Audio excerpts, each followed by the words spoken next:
Hi everybody, it's Music Theory Thursday. Today I thought we'd talk a little bit about notes and rests. So I have my whiteboard here.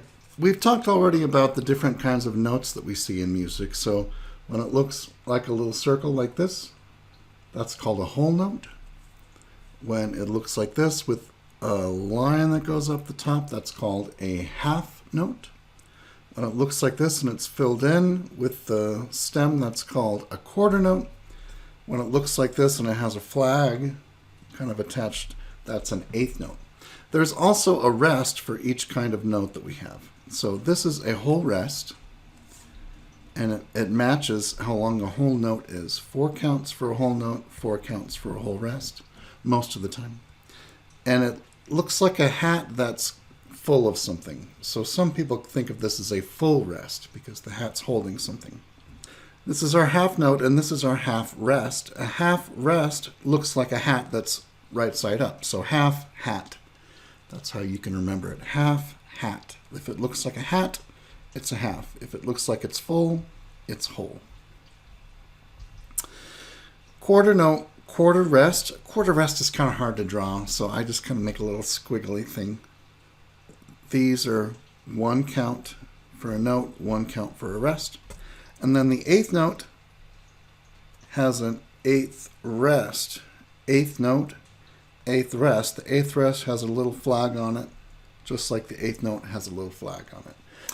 We've probably seen a lot of these throughout our Thursday lessons, but I don't think I've taken the time to actually explain each of the different types of rests. So now you know about the different types of rests. And I wanted to do a little review of some of the different lessons that we've had on Thursdays. Just recently we had our articulation lesson. So when we see an accent in music, it looks like this. And that tells the musician it's going to be just a little bit louder at the beginning of the note.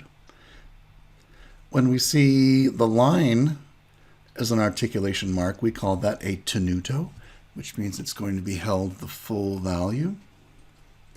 When we see this thing on the top, looks like a housetop, that's called a marcato, which tells the musician that it's going to be shorter and accented. And when you see just the little dot hanging above the note, that tells the musician staccato, which is short and detached. And then we talked about the different tempo markings. So adagio is a slow tempo that's leisurely. Andante is a walking tempo. Allegro is fast. Vivace is lively. We talked about how at the beginning of a piece of music you can see some numbers that are stacked on top of each other. That's called the time signature. The top number tells everybody how many beats for every measure. The bottom number tells everybody what kind of note gets the beat. Here's treble clef notes again. The lines E, G, B, D, F, we can remember by thinking every good boy does fine. The spaces spell face, F-A-C-E, and those notes are on the spaces in between the lines. A few weeks back, remember we talked about dynamics in music. The softest dynamic is pianissimo, very quiet. The loudest dynamic is fortissimo, very loud. And there's these dynamics in between. Mezzo means middle in Italian, so mezzo forte is forte, but closer to the middle. Mezzo piano is piano, but more towards the middle. So here's a piece of music that we've sung. At the beginning, you see the treble clef, and you see this has a couple sharps next to it. That tells the musician what key we're going to be in, so we call that a key signature. And then here's the time signature, and then the notes are on the staff. So that's just a quick review. I know we went kind of fast. I just wanted to review all of these concepts we've been talking about on Thursdays because it's getting close to the end of the year and it's time to do a review to kind of remember, oh, I remember we did that and I remember we learned about that. And next week I wanted to play kind of a review game.